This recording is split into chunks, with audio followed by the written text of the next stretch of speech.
What does that mean? How do you do it right here, right now on Air Brands Live? You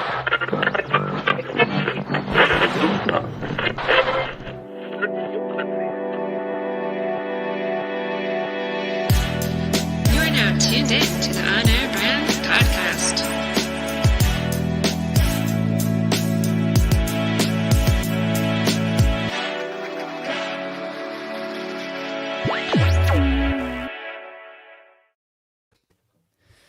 What is Hello. happening, folks? Everyone here in the room, as usual, we have Devin Bravaco, Lisa Candela Holbert, and Josh Carey. How is everyone doing? We moved away from the Holbert opening to let everybody in, right? That was technically the home edition opening. I'm sure our regular fans noticed that we've now brought back the original.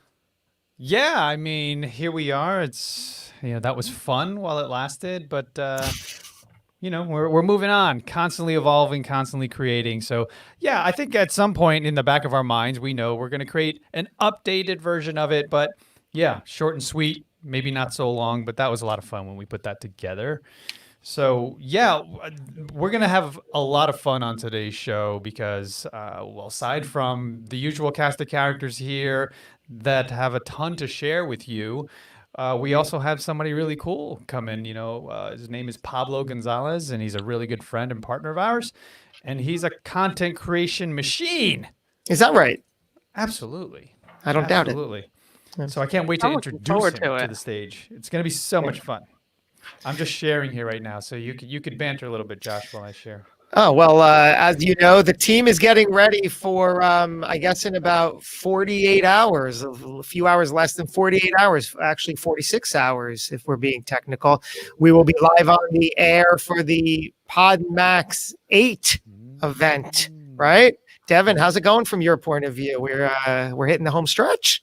Yeah, we're excited. We have the most amount of people for this one. We're going in it strong. There's some amazing guests, obviously amazing hosts that we have as well. So really looking forward to the matchups. And I mean, we have an amazing keynote speaker. So how can you go wrong? We do. And who is that amazing keynote speaker? We have Hal Elrod, which from the Miracle Morning. So we're super excited. And I know I've actually seen a few of our hosts have been reading his book prior to the event on Friday, whether they're reading it for the first time or they're reading it to catch up. I saw that some of them are implementing the Miracle Morning strategies. And so I'm really excited just to hear what they have to offer as well.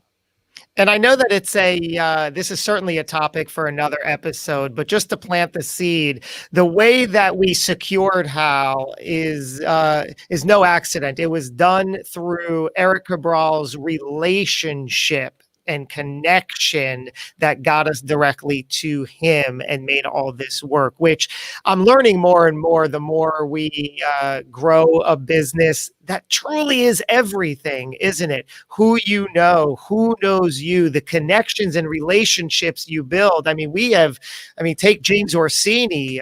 We love him, and he's been really an integral part of where we've been, where we are now, and certainly where we're going. It just starts and ends with relationships and your connections as an entrepreneur and business owner. Connections are everything. I feel like connections are everything in life, like regardless of if you are a business owner or not. Like I feel like just making that connection and getting someone to connect you with somebody else that feels like you would either vibe well with, or you could do business with each other, or just, I mean, it's everything. Yeah. I also just want to highlight what Edwich said in the comments here. Always good to see you, Edwich. You're always a breath of fresh air to see. And that's a whole other story that we've continued to announce of how he came into our life. But I did mention that this is PodMax 8, and he commented, wow, PodMax 8, nice. This is all inside of one calendar year. So we're just continuing. We already have PodMax 9 on the calendar. We're going to announce on Friday, and then we're working on 10 and beyond. Double digits. That's cool. Yeah. That's really cool. And I think to your point, Devin, too, people do business with people they know, like, and trust. Eric, I think that's one of your mantras, right? Absolutely. And even I was super excited to see that one of our keynotes is actually going to be part of Friday's PodMax. Yeah. So it's interesting how our past keynotes, That's right. Very true.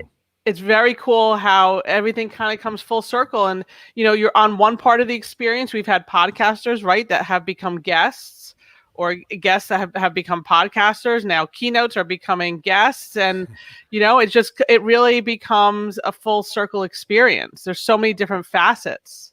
Yeah, and we can get our guest today on the screen soon, because he can really tie into this portion of the conversation, because he's a show host. He's coming back again and again for this Friday. I want to hear some of his take on what he experienced last time with us as part of PodMax, why he's coming back. And Lisa, that's really all it's about, is that we have found something that allows for this event to not only be great for the attendee, for the entrepreneur who's getting themselves instantly booked on 3 top shows relevant to their industry over the course of the day, while experiencing a fantastic keynote and a masterclass and all the networking you can handle. But also from the other side, the hosts, why do they keep returning and returning and returning? Because there's a win there as well. So boy, are we thankful and grateful that we've connected something that is just exciting on all sides of the mic. And I love too that, like, you see, like, especially like in our network, you start to see people from our PodMax events start connecting outside of PodMax. Like, people are going golfing together. People are, doing business together. People are hanging out. They're introducing someone through somebody else that they met at PodMax. So I think it's really powerful, all the connections that we're forming in these events. And speaking of connections, let's bring our guest on. And then I want to talk about how, it's Pablo. Pablo. What's up? Am I on? Am I here? Am I live? Double Dutch, man. Jump right in. We love Pablo so much. I love the personality. A quick thing. I met Pablo last summer, 2019, the summer of 2019. I've spoken about it before. It was my first podcast industry event. It was Podcast Movement 2019 in Orlando. And the very first night before the actual event began, people were like, hey, come to the bar and just mix and mingle and meet your fellow attendees here. And there was a small group of us that just like blobbed together as life and vibes work, right? And Pablo was in that group. You remember that moment, Pablo? Yeah, man. That was actually like an APB that I sent out through the PodMax. PodMax. I just forget about every other podcast event now. Through the what was that? Podcast Movement. They had that app, and I knew that I was there early. It's a tactic that I've kind of employed now at a bunch of conferences. Is the moment I get there, I start either, whether they have a Facebook group or an app, I just start sending out APBs of just like, hey, who wants to connect and network beforehand? Meet me at this bar. And I literally DM'd anybody that was active on there. You were one of them. Jeremy was one of them. Jason was one of them. There was, we made a bunch of friends that night that I'm still buddies with, man, which is really cool. And we have the selfie to prove it. And we have the selfie to prove it. Correct. True. That's all it really matters, honestly, the selfie, right? So when you guys are done making out here virtually, we could talk about business, because I could tell my stories about Pablo and I in the corner. Go ahead. And having a good time. No. But we met shortly after that. And the same exact thing happened. It was just this chemistry and vibe for the whole crew. And it's weird because now what's happening, and to your point, Devin, earlier is it's this own little like nucleus and brethren or whatever you want to call it. There's this bond that happens instantly without much conversation. You just feel it. And then I feel like there's this weird, cool growth stage that we're all going through, Pablo, with Isar and all the other people that are just kind of biz bros. The biz bros, It's sort of like this nucleus that's expanding, and we're like, oh man, we're gonna do bigger things together. So really cool. Just totally appreciate you being part of the family and always saying yes. That's a weird thing. Like we talk about that. Like, when do you start saying no? I think you're approaching that moment, right? We're talking about how, like, man, there's so many opportunities now. I don't know what the heck to do with all of them, which is a good problem to have. Yeah, man. It is something I've always struggled with, Eric. I'm the type of guy that will go on a bachelor party with like my 6 best friends, and then I will end up hanging out with like the 3 dudes that I just met at a bar for like 2 hours on a sidebar instead of hanging out with my boys, right? So like that is honestly at the core of my weak spot is how to say no to people and how to differentiate between the opportunities that arise. But I also very intuitively lean into these relationships, like the one that I struck up with you, like the one I've struck up with Josh. Not trying to get in the middle of you guys' bromance or anything like that, but it's pretty clear to me when people are aligned, when you feel that vibe, when you are with someone that you feel like you have known before, you feel it in your gut. And when you get that familiar feeling, I think you need to lean into it, because we are much more evolved to think with our guts than to think with our brains.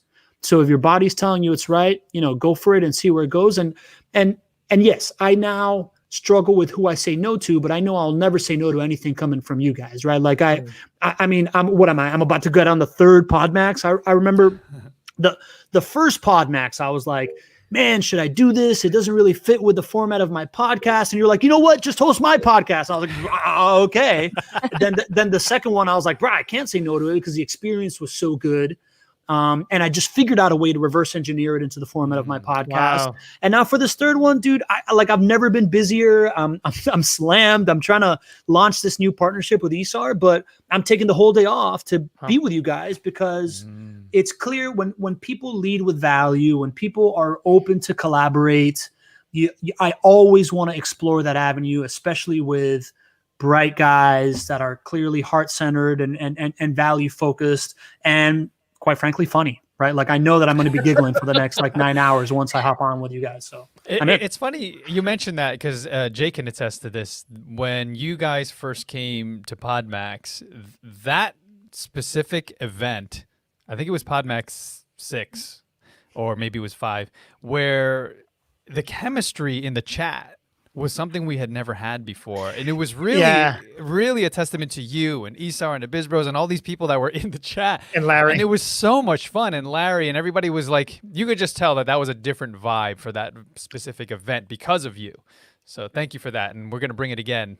Listen, man, if I can jump in here, right? I appreciate the compliment. Thank you. I'm a guy that when I go to conferences, I have consistently stopped going. I do less and less keynotes and more just networking. That podcast movement that we went to, Josh, was the first time that I literally did not watch a single keynote the entire time I was in a conference. I believe it. And I met a ton of people, right? Like my when I meet somebody and I think they're cool, I have the ability to just go like this and put them on 20 podcasts, because I've been networking the podcast circuit. And I think that that's a big value I can add to people. Now, regardless, I am very much a strategic relationship builder and networker. And what I have found is that when it comes to a well-organized virtual event, if you spend that time pumping up the chat, right? If you spend that time interacting while in the chat, you get the best of both worlds. You get to listen to the keynote, which you wouldn't have been able to while networking if you're at a real life,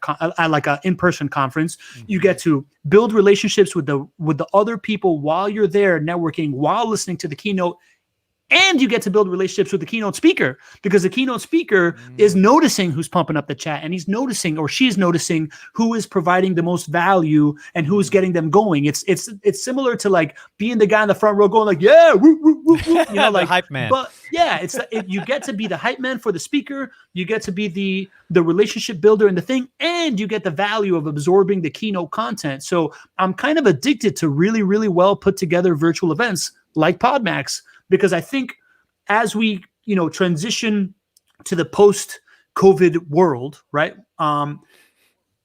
Virtual events aren't going to go away, right? They're just going to be part of the offering. And you're going to have to be making that decision on like, do I travel to Dallas and spend 3 nights at the Hilton and whatever to make that human connection, which in many times it's worth it?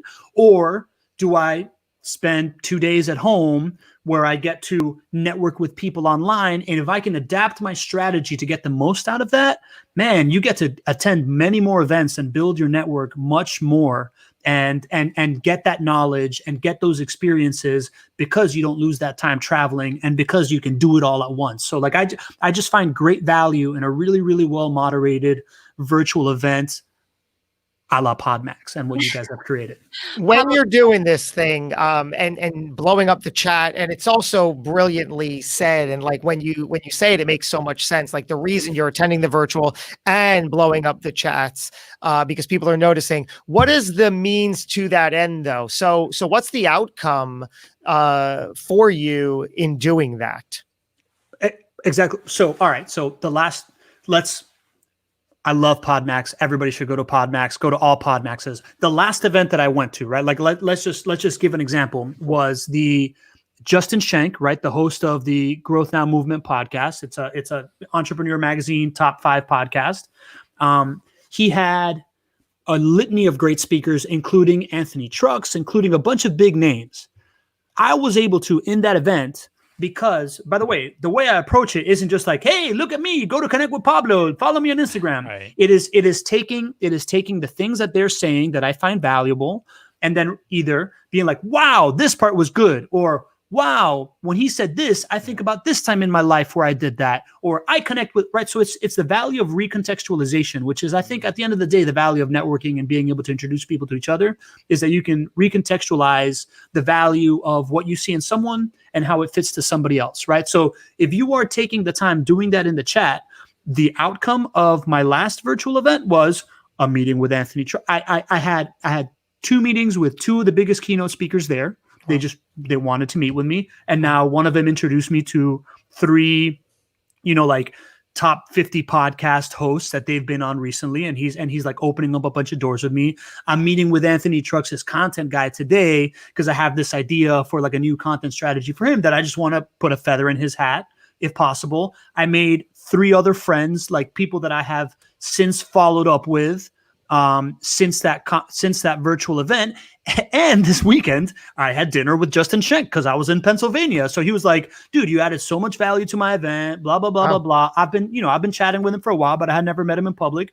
I'd never met up with him in person, but I was going to be in the area. And he's like, oh, dude, I would love to grab dinner with you. You're clearly a value add guy. So like, the means is recontextualization and applying what you're learning and trying to make it another touch point for people to gain some value out of.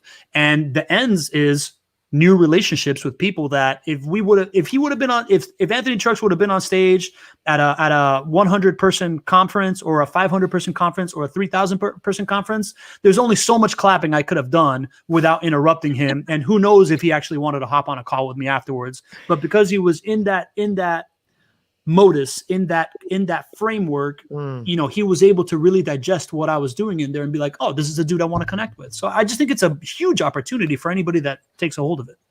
Pablo, I love what you're saying too, because when I came onto the team, they had just done their live event, and then it kind of quickly shifted into COVID. And so, I came from the event world. I've done every corporate event you could possibly imagine.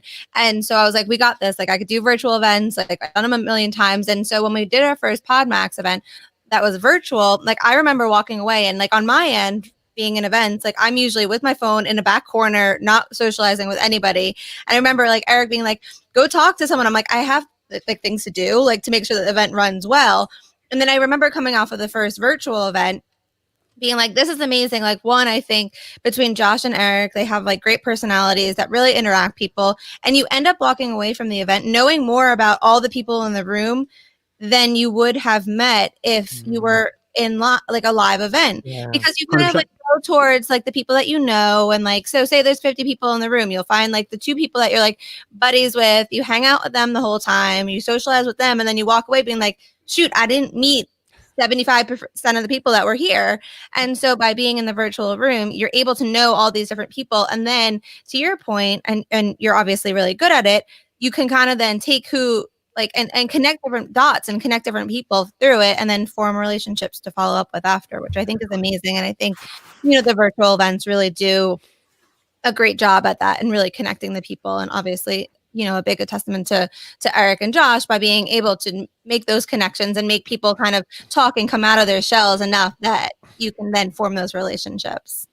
And the accessibility so Devin, you do an amazing job at Podmax, right? But the accessibility of building a relationship with the event organizer is a super valuable thing for anybody that wants to be a speaker, right? So like I'm grateful that I'm able to not just build relationships with keynote speakers, not just build relationships with people in the room, but to be doing that while you are noticing that I'm good at connecting and maybe I got some good speaking points on how to network and content and blah blah blah. Like, you know, I'm a big believer in the value of the gatekeeper, and you are clearly a gatekeeper to a world of, you know, of audiences, which I think is super, super valuable, right? So I think that's another validation point, right? Like I feel like I know you because I've been at 2 PodMax events now, and that normally wouldn't happen with the event organizer because, like you said, you're in the back putting out fires, wanting to, you know, going bananas, right? I wanted to highlight something that you absolutely. do, Pablo, I love that Lisa here, I mean, all of us here, but especially Lisa is you know, a super connector. And I just love being around people like you guys that that offer value and think of the other first. So the cool thing about that is it's a learnable skill. It's not something that can happen overnight, but one of the key ingredients to developing that muscle, and I'm hoping everyone here that's watching now going to pay attention to this because I'm going to reveal how Pablo and Lisa and everybody does it, is you have to genuinely know and care about people. You have to understand and know what their story is, where they come from, what they're really good at. And then when you're sitting next to someone, this happened to me last night, and you start to automatically, this things start to fire, ideas start to fire, because I'm like, this person on the left of me is really good at this, and the person on the right of me is really good at this. Holy crap. Hey, and then you just facilitate that conversation. Oh, did you know that Pablo does this? Did you know that Lisa does this? And then you guys have that conversation. It's like matchmaking. And the only reason that works is because you know the story, you know their bio, you know what they are, what their strengths are and their superpowers are. So then you're the one that's actually able to make that happen. So that's something that I think people don't understand. Like, you have to put the energy, time into getting to know people, and then that's how it makes that skills, that it makes that ability a little bit easier to sort of grow and develop as a skill. Yeah, Eric, listen, man, as you know, because you've been on my podcast and it's coming out soon, but I really live my life by this quote by Ralph Waldo Emerson that is, in my walks, every man I meet is in some way my superior, and in that I can learn from them. And that to me just means that everybody that you come across has experienced something different or the same thing in a different way, has thought about something longer, harder than you, has some experience and some perspective and some knowledge that you have never had access to. And if you can really lean into the idea that everybody has some kind of hidden gem key that can unlock something for you, then you can really hone in on that skill set. And that to me is what I think has been my superpower my whole life. I've just always been very genuinely interested in the person in front of me and what they're about. And then I'm a good communicator. So I'm able to then take that and be like, oh, dude, Josh has the best smile and he's an unbelievable MC and he's got these awesome New Jersey shirts. So then it just makes me a great hype man. And people like to be promoted, man. So, Yes. and that's what's led me to content production, right? Like the idea that you can do that on an intro level. You can also do it on a content level, right? Like everybody can use a little bit of marketing pieces, right? Which is what's so brilliant about PodMax and what On Air Brands does as a strategy. It's taking that like idea of being able to intro someone one-to-one and making it an intro people one-to-many. And, there's just not enough of that in this world, man. There's always going to be space for that. I want to highlight something you said, which is so critical. And I've learned this somewhat recently. Another good friend of mine, Josh McCown, is awesome at this. And I've really just watched and observed and seen how he does it. And now it's a part of my DNA.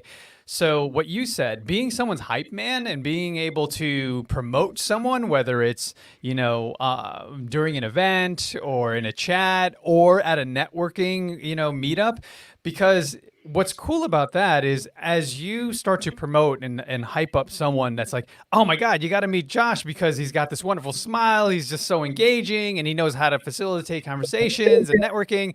And then you start to highlight all the positives. So you're doing two things. One, you're offering credibility to that person because it's hard to talk about and promote yourself, right? So you're doing them a favor by doing it for them. So then that other person on the third party is now listening and going, holy crap, I'm gonna trust what Pablo is saying, what Eric's saying, because he's saying it. It's not Josh promoting himself. And then the other cool thing is that person who you're promoting is loving you for it. And here's the other cool thing is it doesn't hurt you. There's nothing that's going to happen negatively to you by doing that for people. So whenever I get on stages, whenever I do keynotes and I speak, I always make it a point to highlight 3 at least. And everybody on my team here can attest to this. People on my team, people that I love, because how does it hurt me? It only helps them, right? And I'm promoting them. And then I'm by the hundreds of people that are in the audience now, like, who's that person? Who's Devin? He mentioned Devin. He mentioned. And then now it's their business. It's their credibility, and now everybody wins. So I highly, highly recommend that people share, promote people all the time because it only helps you and it helps everybody.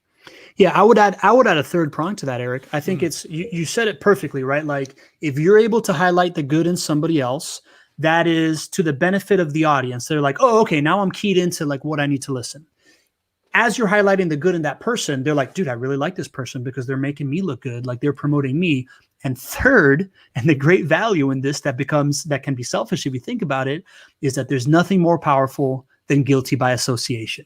So if you make it a point to make everybody around you look good, then anybody that's within earshot is just gonna be like, man, this guy's only surrounded by amazing people. What does that say about him? Yeah. Guys, there is one prerequisite that I'm hearing that is required for anybody to do this. As Pablo said, he said, you want to highlight the good in someone else. And exactly what Eric said, you must first find and be able to see the good in you. If you are angry, if you are miserable, frustrated, jealous, concerned, competitive in a negative way, if you really don't find the love within yourself, you're not going to be motivated to say, hey, you should talk to that guy. Come here. You're going to love this, right? So one prerequisite that I think is important for anyone who's drawn to this to be able to overcome. I think those things feed each other, Josh, right? So it can be a prerequisite. The more that you love yourself, the more prone you are to love others. But if you get really good at finding the good in everybody else, it's going to help you find the good in yourself too, right? Like it's just a skill. So it could be a backwards, That's my story, man. I love that. Tell me. What? Yeah.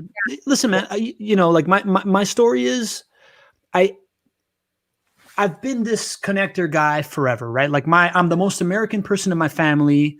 And my first formative memory in preschool is walking into preschool and being the only kid that knew going in that didn't speak English, right? So I still have that burned in my head, like walking in with a backpack and looking around and how am I going to connect? And I met Jose Garrido, who became my BFF.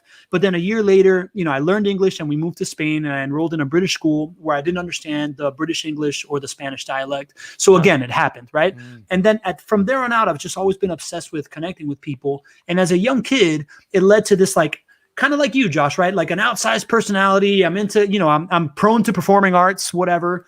But at some point in my 30s, I started just realizing that people around me, like all my friends were big time lawyers and financial, guys and hedge fund guys. And I started looking around and thinking, I'm in this construction industry. What value do I have? How can I connect with people? As I got into my 30s, the funny guy, the frat guy that I naturally am, started diminishing in value, right? Like the Ace Ventura part of me had diminishing returns, which I still tap into these days, but it has diminishing returns.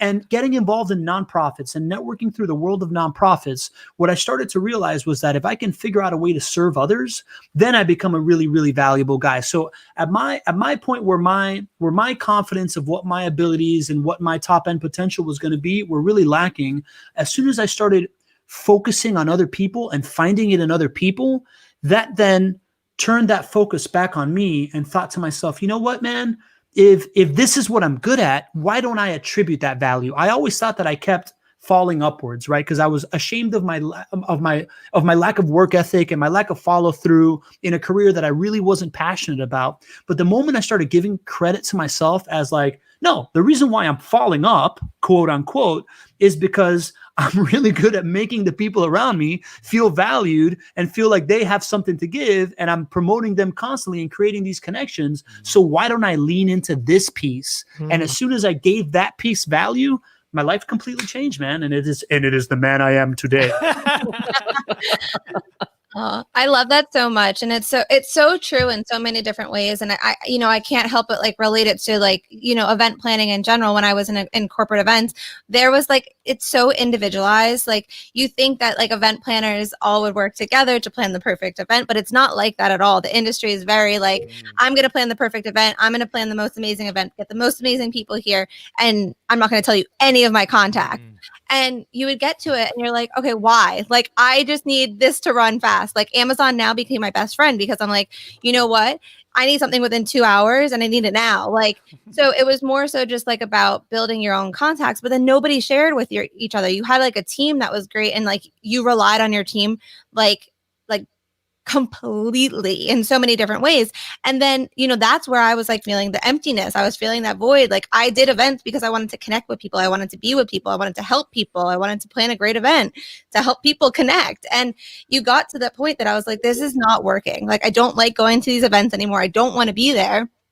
And so when I switched into the real estate industry, my fiance and I, coming from hospitality, we both were like, let's share every contact we have. Like, don't hold them back. Like, we're in real estate now. We're investors. We're building houses. Like, you want my plumber? Great. Have my plumber. You want my electrician? Have my electrician. And it's up to you then to have that connection and to be able to work together. But I'll connect you with whoever you want to be connected to, because like, I think of like, I'll help you. And that's also how we got most of our contacts, because you don't find them like, I don't know, where do you find them? It's like all about connections. It's all about referrals. And it's completely what you're saying, Pablo, because it's just like, it's how you put it out there too. And then to make that connection, it also helps you and your business, and it helps you grow.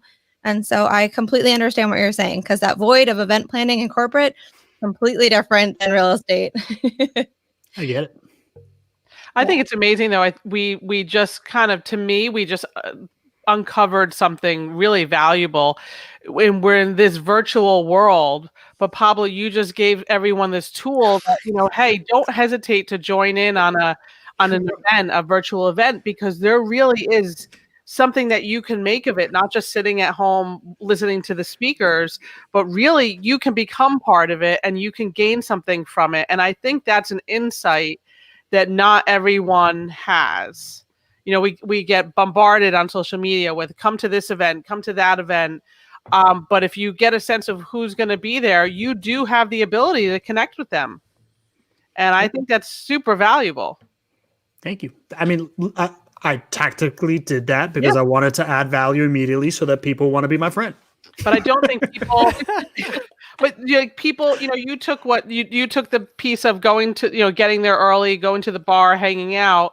You took that and you translated into the virtual version. And, not everyone gets to the events early and does the hangout, right? But if they do, you just show them what the value of it is, and you just show them, well, maybe they're shy. Maybe, maybe they don't like doing that, but hey, they can do it virtually, and it's a little less scary. Totally. Yeah. Listen, this is all I think about, right? Like all I think about is how I can make more friends. And so again, because I'm leaning into that as my value, it allows me to think deeply on it and share my thoughts on that. Because I think that people that come across me can stand to gain from that, just like I can stand to gain from whatever they think about all the time. What is the business side for you with all this? What is the nature of your business that is the result of this? I'm a dancer. Makes perfect sense. Josh, my obsession with human connection and networking and stuff like that has led me to the conclusion that online content approached in the same way that I approach one-to-one relationship building is networking on steroids. So I had this aha moment after I created and was a part of these like really successful young professional philanthropic groups in Miami that totally changed my life. And the way that we would recruit these like 25 to 35 year olds that, probably had a million other options in Miami of what they could be doing outside of like spending time with a charity, is that we would enable our meetings where we would plan our next volunteer event or our next happy hour or whatever. We would invite a board member to host it, right? So now you get these like 10, 12 young professionals in an intimate setting with a board member who is the superintendent of schools or the CEO of Ryder Corporation or the CEO of Norwegian Cruise Line, or, whatever, the mayor, right? So you get this audience with these exclusive people where they give you advice on their life and how to make it. And then you can, forge that relationship as you see fit. But the next half an hour, we're talking about who's volunteering at the build, who's doing the happy hour, right? So like that was kind of like the way that we attracted people, right? So that was the first moment where I had this like, relationship enablement for valuable information gets people to do stuff, right? So then the next moment was I progressed in my doing all this stuff, made me a good public speaker, and I already have a propensity to it. And the CEO of my company got invited to be on a panel for smart cities in front of the Economic Development Agency of Miami. And he didn't feel like going at the last minute. So they sent me. And I showed up and shared the stage with a couple of people I did not belong on stage with, right? Like it was the head of Latin America for Cisco Systems, the head of the Smart Cities Initiative for like the World Bank, and Pablo. So Cool. I got up there, spit my truth. When I came off of that stage, for the first time ever, I had like a line 6 people deep waiting for me to talk to me, right? So that was like the big aha moment of, guilty by association. And if you're on a stage, the human brain rationalizes what it sees, right? Not the other way around. So if you're in an audience and you see someone on stage, you automatically think that they're really good at something. And my thing was, I looked around, I was like, wait, if this is so valuable, how can I provide stages for other people?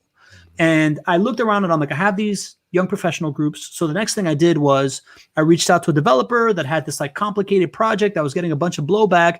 And I had an event for him to talk about how transit-oriented development is needed in Miami. And I highlighted this project on stage with a politician on the board of one of my charities and a land use attorney that I started one of my first young professional groups with. And guess who got a shot at a $60 million project, backdoored it with, without the typical construction, like who's cheaper, right? So that was my next iteration where I'm like, okay, if I can provide stages for people, then that is a value aggregation, win-win-win scenario of business development.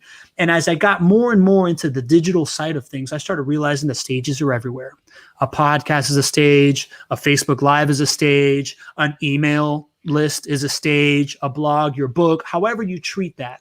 So I started, tactically deploying that same mechanism. And I came up with this formula of if you can enable relationships one-to-many, through the exchange of valuable information that everybody wants to have, and layer on content production, and you put that piece on your stage, and then you take that piece and you recontextualize and redistribute it across many platforms, you create this gravitational ball of energy that brings everybody in closer to you in a frictionless nurture system, right? So you take this one seed that is this one point of interaction where you are interacting with somebody that you want to grow a better relationship with, or that you want to highlight to your audience, which is your clientele or the people that you're trying to serve, in an interactive form, and capture it.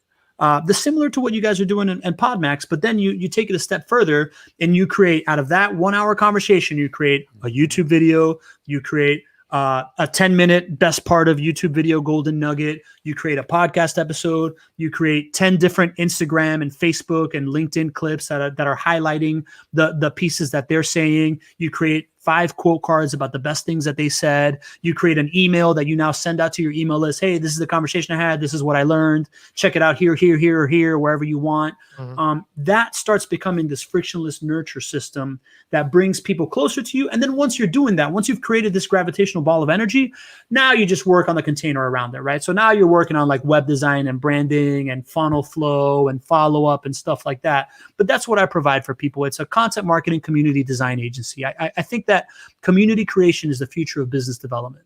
And if you can have to nurture a community, you need a stage. So I designed these stages for people. I designed the interaction. I help them. I either host it, right? Or like you do at Podmax, and I moderate and I keep the conversation going, or I just coach them through it. And then I take all that stuff and I repurpose it and I post it everywhere for them. So now, with a 1 hour a week interaction, they are building a relationship with their dream client or their dream partner. They are talking to 50 to 100 of their clients at once, answering whatever questions they have at scale. And they are just drawing people closer and closer into them, and showing up on social media, Gary Vee style, 4 times a day, because you're creating all this content out of this one interaction.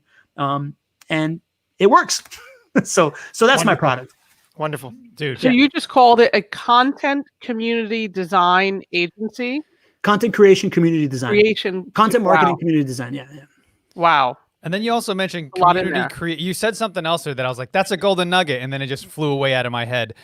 You said something else too about community creation. I believe that community creation is the future of business development. Like, I think So that, in a world where, like right now we're talking, who knows if I'm going to get an advertisement that, I get advertised an ancillary event of something we said. Is my phone listening to me? Is the Facebook algorithm so good that they know that if I'm talking to you, I may or may not? Who knows?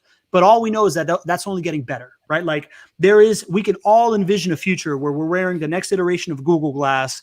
I look at your shirt and I see a little alligator on it. My pupil dilates and boom, I get this like Lacoste advertisement immediately, right? And you can think about that with, I'm talking to my friend and I'm like, oh, I'm mad at my boss. So boom, I get a bunch of job offers, right? So I think in the future, demand and attention and wants and needs are getting commoditized. So how do you stop people how do you reduce churn in your clientele and in your employees? And to me, the answer is simple. You make them friends with each other. Because you can change products, but you're not going to change friends. Anybody that's ever driven a Harley will never get a Honda motorcycle because they will lose all their friends, right? So it's not a new concept. They've been doing it forever. I think religions have been doing this forever. Yes. But now with these tools of social media and the enablement of content creation and the ability to make stages that aren't just rent out an auditorium and have an event, I think that it is accessible to everybody. And don't you think that because of the times that we're in, people have truly realized the value of community? Yeah. The value, and that community can be something that you don't have to meet in person, although people miss that. Yeah. But the value of having a community of people, your pod or your sphere, whatever you want to call it. I think that has the awareness of it has been risen to a whole different level.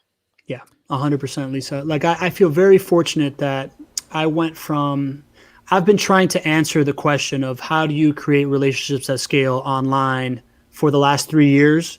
And now that we got taken away the option of having relationships person to person for an extended period, the demand for, now people are asking the same question that I've been trying to answer. So I feel very fortunate about that. And to your point, I just strongly believe that the human being is the quintessential social animal, right? Like we did not evolve to the top of the food chain because we're the strongest, fastest, sharpest teeth, whatever, right? Like we evolved to the top of the food chain because at a certain point, one caveman looked at another caveman and said, dude, if we get these other cavemen to work with us, we can take down a woolly mammoth, we can eat for a month, and we got clothes. And now we can worry about other stuff, right? Like, right. It is what it is, right? Like the earliest, anthropologically, the earliest sign of civilization was when they found a healed femur in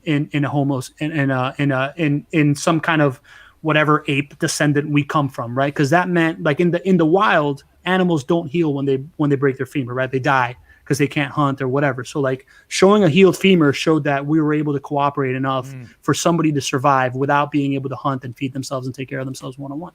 So I just wanted to hop question in. from Baba Booey. Yeah, I just wanted to hop in real quick and highlight something that you had said, Pablo. You called it recontextualizing and not repurposing, when it sounds a lot like repurposing, but it seems like what you're doing is more so putting it in different frames for different people who can digest it. And a couple of the other words you used were in a frictionless way, so everyone gravitates towards each other. And I just wanted to highlight that because that was really powerful to me. The fact that you're creating essentially a funnel around it, but it's more of a gravitational pull because you're showing everything to everybody in different frames of mind. You're recontextualizing it for them. So I just wanted to highlight that. I appreciate you bringing that up, man. You know, I got voted funniest in high school, and I've never written a joke. But I saw Ace Ventura so many times that I knew how to use the same jokes in different conversations in the right context, right? So as a networker, the value that I have in having a wide network and having had thousands of conversations with people of different walks of life is the fact that I can take something that Eric Cabral has done in his life as when he transitioned from corporate America as a brander and implemented it in the world of real estate. And I can give that little nugget to the truck driver that now needs to do something else. You know what I mean? Right. Like to me, recontextualization is everything.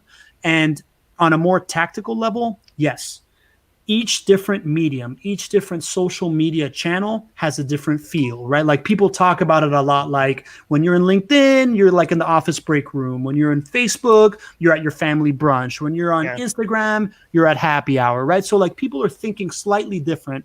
And there's a lot of value in just making that tiny little tweak that makes it hit a lot better so that you're not just sitting there asking people to come to you. You are meeting them where they are. Exactly. I heard an amazing quote from Dean Graziosi at one point at Funnel Hacking Live when he said, you can never start a conversation with anybody. The best you can hope for is to join the conversation that's already happening in someone's head.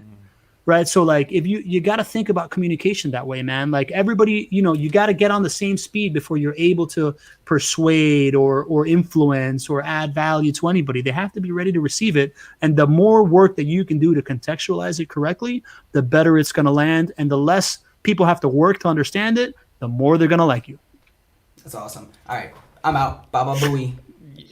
What I wanted to Jake's the best. I wanted to attempt to define repurposing versus recontextualizing. So help me out if if I flub on this. So repurposing is basically taking a piece of content, say it's an hour-long podcast, and chopping it up, not doing much other than making it into digestible chunks. Repurposed. Recontextualizing to me is another skill set that's required more. It's heavier lifting because I don't know if this is necessarily a skill that could be learned like the other things we were talking about, but recontextualizing requires brain power for you to be able to take a concept and then recontextualize or explain it in a way where people can understand. So I love doing this. I speak in metaphors all the time. And I know there are people out there and people who've reached out to me and said, I got to learn how to do that. I'm like, okay, yeah, good luck, man. I mean, I've been doing this all my life. So for example, Todd, who's our Facebook guru, he was at Podmax, and I was like, put it this way, folks, Todd is the pit crew and his team is the pit crew. We are drivers of this vehicle. And when we drive around, I'm just driving and the wheels are coming off. And he's telling me, come in now. We got to adjust the brakes. We got to change the tires. We got bzz, bzz, bzz, bzz, bzz. Pablo is so good at that too, because like he sends me stuff and he's like, hey, what do you think about this? And you start to explain stuff in a way using metaphors, analogies, and stuff so people can easily comprehend. My wife the other day was talking to me about some politics and how some bill that's being passed or something, and I'm like listening. And I'm like, okay, so you mean so if an apple tree and then the apple, and then I'm like trying to break it down so that I can explain it to others, mainly myself, to understand it, so that other people can understand it. So it requires a knowledge of, instead of repurposing, which is taking the pillar piece of content, chopping it up and getting it out there, is it correct to say that recontextualizing is knowing in advance who the end user is so you can put it in that perspective? So it's not just an arbitrary chop up and out and let's see who responds to it. On a more basic level, man, it's empathy, right? It's being able to see the world through someone else's eyes. Right, like it's easy for me to be like, Josh said this. Why don't you understand this? When I can, when instead I can say, hey, listen, man. Josh grew up in New Jersey. He has seen the world. He came up in theater, and he's this like awesome marketer, and he's come to this conclusion because he's found this and that. And I think that this applies to you because you've had this path and you've gotten here on this way, right? So in conversation, that's how you do it, right? It's just taking that extra little bit, right? Like Eric, we were just talking about this, right? Like you guys are doing something awesome at Podmax where you're allowing some of the people that have been there a couple of times to ask Hal Elrod a question, right? So now Mhm. I get, and I am fortunate to be one of those people. Thank you very much, right? Yeah. Like, so now I get that shine of guilty by association with Hal Elrod that I think is freaking sweet. And we were going back and forth. I'm like, I'm really thinking about not just what question I'm going to ask him, but how I'm going to ask that question, right? Like I can ask Hal Elrod, hey, Hal, how do you decide to make decisions? Like, how do you decide who you get close to? Or I can ask him, Hal, I've seen you as a guy that's really shot. Your star has really risen in the last 10 years. And it's been really rapid from being a Cutco guy to having this accident and now coming up with this formula that's affected so many people. Me, I'm in the stage where I found my superpower and I'm now, my star is starting to rise. And my concern is that I'm not going to know when to say no and who to grow relationships with. So if you were to go back to when your star was starting to rise, how would you have decided what relationships to nurture better and which ones to leave behind and how to say no? Could you answer that? When I do that, it gives Hal really good context of like where I put him so that he can put himself in my shoes. It allows everybody that's listening to be like, oh, okay, so I might not be there, but when I'm there, maybe that's when it's useful to me. And, at the end of the day, it just makes it slightly more valuable for everybody that's listening or answering, and it makes it way more valuable for me because I'm going to get a better answer, and I'm going to show Hal that I give a shit. Thanks for giving that real example. That's a freaking pro move, Pablo. Excellent. Wonderfully done. Thank you, sir. It does a couple of things, right? It's not just asking the question. It's putting Pablo's story out there too, so that the audience gets to got learn me, bro. and know. I know. He's right? like, yeah. So what's great about that is like, so you're giving Hal shine, but then you're also giving yourself by saying, like you said, contextualizing it, and then also making it so that the audience loves you because those that relate to what you just said, they're like, no, thank you so much.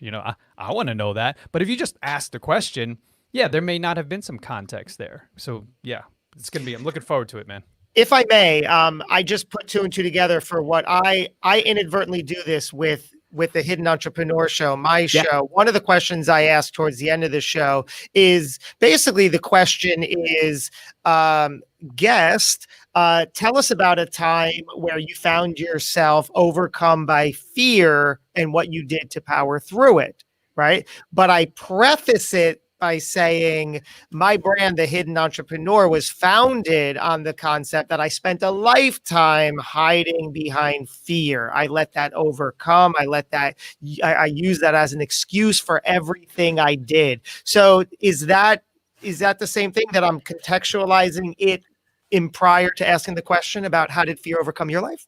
100%, man. You're a great conversationalist and you're a great moderator and you're a great MC for stuff. And it's because you do that stuff. Like, yeah, for sure. I didn't even realize the technique at use. So it's, Yeah. So you're also being vulnerable, right? Because you're saying Vulnerability. I was in this spot Mhm. and I can relate. And I think, like you said, and that word, I love that you're showing empathy. Yeah. You're being empathetic to whatever their situation was at that time, or maybe what it is today. Yeah. And I think that puts someone at ease to answer your question, I think, in a very open and honest way. Yeah. And you said a great word also, which is vulnerability, right? Like, and I know we hit on vulnerability a lot at PodMax, and it's something that really makes relationships go.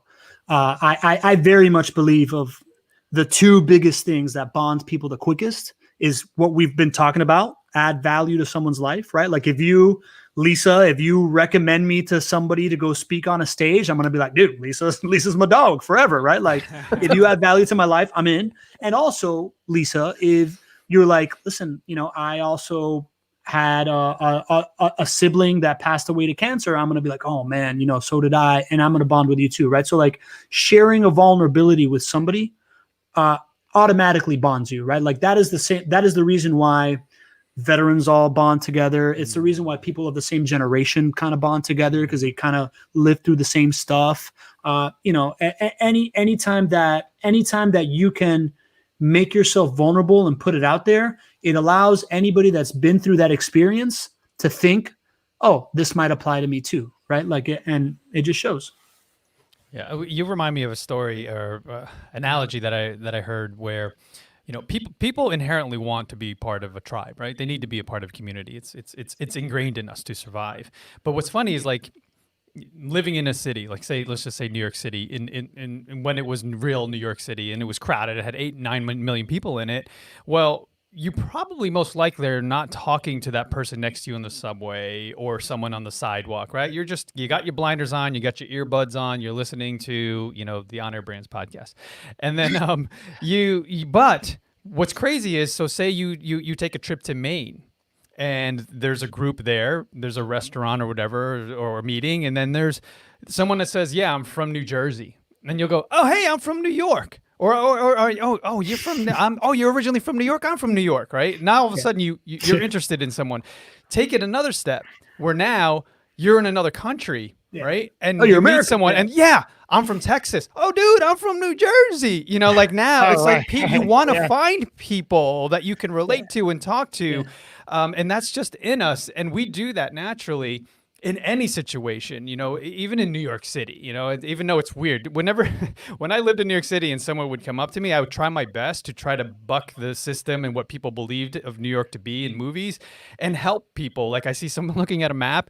That's a no-no, by the way. You're not supposed to be looking at a map while you're walking in the street. But anyway, I'd be like, hey, can I help you? And then at the end of me helping them to get to where they were going, they were like, thank you so much, man. But you know what? It's New York isn't what people say, and I'm like, thank you. That's what I'm trying. I'm trying to create a new idea, but yeah, that's what we have to sort of acknowledge, that we inherently want to have a tribe and people that we can vibe with and connect with, and the more you're open to that, the more possibilities, positive outcomes, and opportunities there are for you. So that leads to the opportunity that's happening on Friday. And unfortunately, hopefully you can make it to the next one, which should we just talk about it now since it's already closed, right? So the event's closed. So December 4th is the next PodMax. So if you missed this opportunity, October 16th, with Hal Elrod and of course our team, who are rock stars, so you're going to be around a bunch of rock stars too. But then there's also the opportunity, because we have a really cool dude. And should I announce it now or later? Since I already, if you don't know this guy, you need to know him. He's the Gary V in my world of Asian brothers, and his name is Chris Do. And he is the founder of this agency, creative agency called The Future. And I highly recommend you look him up on YouTube and find his content, because this guy is an ace, a pro, and an absolute brilliant mind when it comes to marketing and strategies, how to price your products and services. And he does this in unique ways that we're going to share on stage. We're going to do some really cool stuff that we've never done at PodMax. Not a typical keynote. We call them keynotes, but they're really conversations. But this is going to be a really cool exercise for all of us to experience. And I'm really looking forward to having that conversation and bringing that to the PodMax tribe December 4th. Chris Do, D-O, of The Future. So check that out. We'll put that in the show notes, Jake, right? And then everybody else, keep on trucking. Look for PodMax. It's coming to a town near you, hopefully soon. And we're virtual anyway, so we'll come to you through your screen. Worldwide. You can't hide. You to can't a country hide. near you, to a planet near you. Yeah. And on that Chris Do part, if you go to YouTube and it's Chris Do, that's how you spell his last name. If you just go to YouTube and search Chris Do and find his channel, which did you know he has almost 1 million subscribers. Wow. He's got almost 1 million subscribers. But regardless, like Eric alluded to, you watch his stuff. He'll do role playing on sales calls and how to add value and how to find your value. And it's really magnificent. Yeah, it's mind bending and eye opening for anyone who watches and listens. And he's going to be on our stage, so we're really excited. The team is already working on that event, thanks to Devin, who's always actually helping us plan 2021. So yeah, there's more stuff to come, but December 4th with baby steps, we're talking about filling that up and getting you in sooner than later, because we're going to do the early bird stuff. So the prices will be going up. So I think we're going to open up registration, right, Dev, this Friday? Yeah, right after. After the event, it'll be open. So we're excited about that. And we're going to have each and every podcaster that we know and love coming, and even more getting introduced to the family. And hopefully you as entrepreneurs and business owners will come through. Just check out podmax.co for future dates. They're always happening every 5 to 6 weeks. So hopefully there's one that fits your schedule and your plan and goals. And Pablo, what's the best place and way people can hit you up, man? Connect with Pablo. Connectwithpablo.com is my easy. personal webpage. My email address is youshould@connectwithpablo.com. I think people tend to like that one. My Instagram handle is Connect with Pablo. Also, I being that we're all podcasters here, my baby, my podcast is the Chief Executive Connector podcast, and that is me proving this mission of community creation for business development. I actually start every podcast saying that Ralph Waldo Emerson quote, and then I lead with my first question is always, I think the two quickest ways to bond is to either share a vulnerability or add some value. So I ask the guest to share a vulnerability, and then we go into the value that they have to give, and the things that I learned from these people that I have networked with, and and how we connected, and all those different types. So it's just kind of like a show and tell of how I connect with people and how I build my network. So I'd love for people to download it. And surprise, surprise, Eric Cabral episode dropping next week, Thursday morning. Check it. Wow, I'm excited, man. I hope he's good. Yeah, I gotta get that Josh Perry guy on there too. Right. So much love from your dogs, Lisa, Devin, Josh. I love that. I've never been called that before. Thank you. And we'll see everyone next week, Wednesday, 11, live every Wednesday on Facebook, and come into your earbuds wherever you listen to podcasts, iTunes, Spotify. Like, share, subscribe, and we'll see you soon. Thanks for listening and watching.